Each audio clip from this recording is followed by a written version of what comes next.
Welcome back. You're watching Business Morning on Channels Television. Of course, today on the program, so much we're talking about agriculture funding. Today, also the Africa Economic Conference of 2016 of Feed Africa continues in the nation's capital, Abuja. And according to the AFDB President, Dr. Akinwumi Adesina, another $800 million will be channeled towards improving agriculture productivity for about 40 million farmers. We know that the federal government is very determined to diversify the economy and focus again on agriculture, which used to be a very stable stable rock for the economy in terms of generating revenue. In the last 2 quarters, according to the National Bureau of Statistics, the agriculture sector has contributed a lot in terms of output. We had about 24.8% recorded in the 3rd quarter of this year to non-oil sector, and so that has continued to grow. But how much more can it grow? What kind of policies and initiatives and schemes are needed to help grow this particular sector and encourage farmers? Talking to Amaka just some moments ago, and she mentioned that we need to have the right policies, we need to have the right schemes and initiatives, of course, to encourage this very, very valuable value chain.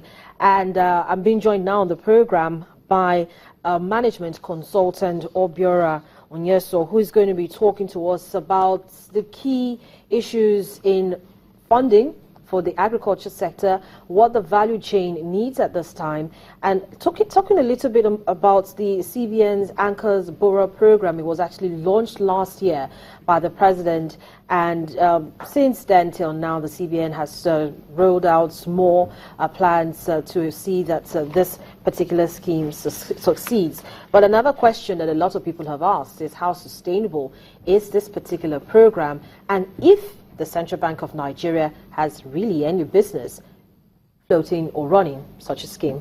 Obiora, good morning. Thank you so much for joining me on the program. It's a pleasure. So let's assess generally funding for the agriculture sector. It is a very critical sector of the economy, and of course, in last GDP results released by the National Bureau of Statistics, it contributed about over 23% to the non-oil sector. But do you think that actually, this sector's challenge, which is primarily funding, has really been addressed? Great, thanks a lot. That's a very valid, topical question. First of all, let me say that I think it's sustainable because it addresses all the weak links, right, in getting the farmers to improve their yield at the end of the day. Funding isn't an end in itself. However, having said that, the challenges that farmers face isn't just about funding. There are actually 3 lines of challenges. One is funding, one is the right quality of seedling or right quality of input, third, mechanization, and we can even add a 4th, which is training. And what the Anchor Boroughs program of the CBN, which you rightly pointed out was launched in November last year by Mr. President, has done, is to tackle it along all these 4 points. Right, there's funding going to be provided, working with, key partners along the way, Bank of Agriculture, the state governments, the off-takers that have been identified, to be provided with the right type of seedlings. Training is going to be provided to the farmers, to the outgrowers, and certainly they will be supported with, because they're going to form clusters, with the right economies of scale, they'll be provided with mechanization where that is required. So funding is very critical. And the Central Bank of Nigeria, which is the Central Bank of Nigeria is a federal government bank, feels that there's need to participate heavily in this. What happened to the development finance institutions that have actually been, that are regulated by the Central Bank of Nigeria to ensure, development of critical sectors like agriculture, for instance? All right. Again, I think there's a bit of there's insufficient information out there. The CBN has actually a long history of intervening in critical sectors of the economy. In fact, if you go back to, I think that was June 2014, when the central bank governor, gave his maiden press address, one of the things he stressed was he was going to push heavily on, the developmental aspects of the CBN's role. Of course, there are development institutions, Yeah, we have about 6 of them, yes. And by January 2017, we've got a 7th coming on board. Yes. As the Development Bank of Nigeria. So you have all of this. But the CBN is engaging directly with the financial sector. They are key stakeholders, okay, in the ABP, the Anchor Borrowers Program. They are key stakeholders, because one of the requirements to access the funds, right, is every farmer has to have a BVN number. So there's actually a financial inclusion component, right? And the funds are going to be distributed through the banks, through cooperative societies, before they get to the farmers. And many of these cooperative societies have bank accounts, okay, and have relationships, the Bank of Agriculture, different microfinance institutions, and other financial intermediaries in the system. So how sustainable do you think the program would be, even though you've actually outlined how closely the central bank is working with the financial services and, of course, development financial institutions? A lot of people still feel that it's just going to be like every other intervention, like the intervention we had coming into the aviation industry, for instance, just a flash. Well, again, like I said, the CBN has a long history going back to the 1970s with the Agricultural Credits Support Scheme Fund. I think that was about 1977. It has a long history of, making interventions in the 1980s, 1990s. I mean, it's 2009, they had the credit scheme for large-scale farmers, CACs, yes, Credit Agricultural Scheme for the farmers. So it already has a track record of showing successful results. You can't compare what happens in agriculture for financing targeted at vulnerable farmers, 600,000 smallholders, farmers, with what happens in the agriculture, in the aviation sector, where you have big players with all kinds of interests, shareholders, all kinds of more complicated interests. The farmers are a relatively simple bunch, and what ABP is really doing is trying to make the connection, tighten the linkage between the smallholders, outgrowers, and the off-takers, who are the millers. One, trying to conserve Nigeria's foreign exchange. A lot of the products being targeted are what Nigeria grows. So what the CBN is saying that let's reduce our import bills and grow these crops locally. I give you just very quickly 2 examples. Rice and wheat. Rice and wheat every year take up about 90% of our food import bill, which is, I mean, your guess is as good as mine, is over 6 trillion naira every year. But then it still has not stopped people from import, because I found it particularly, I was particularly unhappy when I heard that Nigeria was importing jollof rice. And so the CBN Anchors program is to try to encourage more production and consumption of locally grown rice.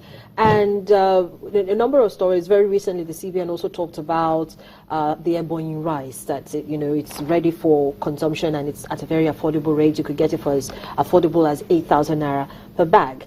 But it seems like it's still not enough. Do you think that more needs to be done, and how much more can be done? Because you're talking about just Ebonyi, and we know that when this program was launched, it started from Kebbi. So Kebbi, we have Ebonyi Rice, and then we're in the festive season. Great. Okay, so again, in fairness to the CBN, in fairness to the Ministry of Agriculture, of who the minister is a renowned farmer. This program was launched barely a year ago. Funds were started being disbursed early this year. So it's still early days. It's early days to give a midterm report. This is something that's going to go on. Ideally, it would go on for 5 years, 6 years, 10 years. I think it'll be fair to wait for 2-3 farming seasons, 2-3 years, and then we can look back and say, what has been the impact? There will always be logistic challenges of getting farm produce, to marketplace. It'll take a while. It'll take a while for Nigerians to change their habits. I give you just very quickly, I like to rush through. Take Ankara wax. When the wax trend started in the early 2000s, it didn't happen overnight.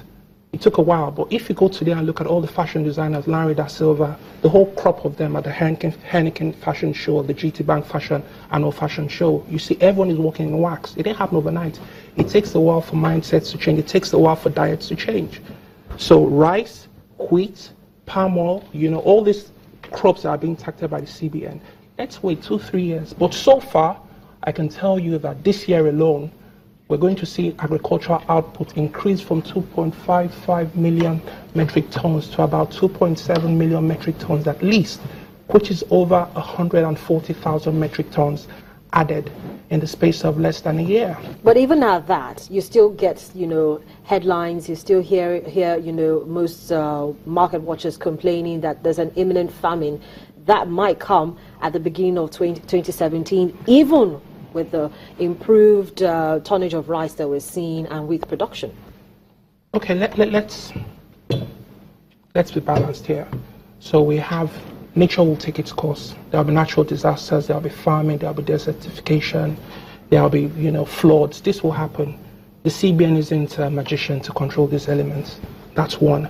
And secondly, we also have inflation going on, which again is a factor, a result of various economic factors outside the farm. But if we take in isolation what is going on at the farm level, productivity is increasing. Farmers are using better seedlings. They are working on agricultural extension officers that have been seconded to them. They are working with, very skilled professionals. They have the right back-end support, and they are guaranteed that the off-takers, the millers, will take up everything they sell. It's raising livelihoods, it's raising incomes, it's addressing unemployment, it's addressing the drain on our foreign reserves. So, no one gets everything right, but I think the CBN deserves commendation for this initiative, and all the stakeholders that have supported the vision, deserve a round of applause. But then, some would still say that because you have the MOU Rice coming at 8,000 naira, you still go to the market and you're not finding that readily available. But in the short term and in the short to medium term, what do you think should happen for those states that are yet to leverage on this particular program? We've had stories coming out from Ebonyi. Ebonyi, even before the central bank's Anchors Borrowers program got there, had been known for producing rice. You had your Abakaliki rice, for instance. So for other states that are yet to actually key into this program, what do you think, or how do you think they should go about it? You should talk to the CBN, should talk to the Ministry of Agriculture, who? Okay, so initially for the rice, there's a task force was set up with 3 governors, Umayi of Ebonyi State, Bagudu of Kebbi State, and Ganduje of Kano. This task force was set up for rice and wheat production. And then the initial set of states targeted were about 14 states. I know for a fact that the CBN is increasing this, but they need to run this pilot program with a limited number of states. And the results are positive. Though it's still early days, it's positive. And I know that next year it's going to increase. But like I said, not all crops are being targeted. The CBN is limiting it to those crops, those products that are draining our foreign reserves: rice, wheat, palm oil, and fisheries, fish. You'll be surprised how much Nigeria spends on fish every year. Nigerians spend on fish. So those are the key areas. So it'll be those states that have a presence in these crops, strong presence, that will key into the ABP. So you have a quite positive outlook on that. I'm optimistic. Very optimistic. All right. Obiora, thank you so much for coming on the program this morning. Obiora Onyaso is a management consultant talking to us about agricultural funding.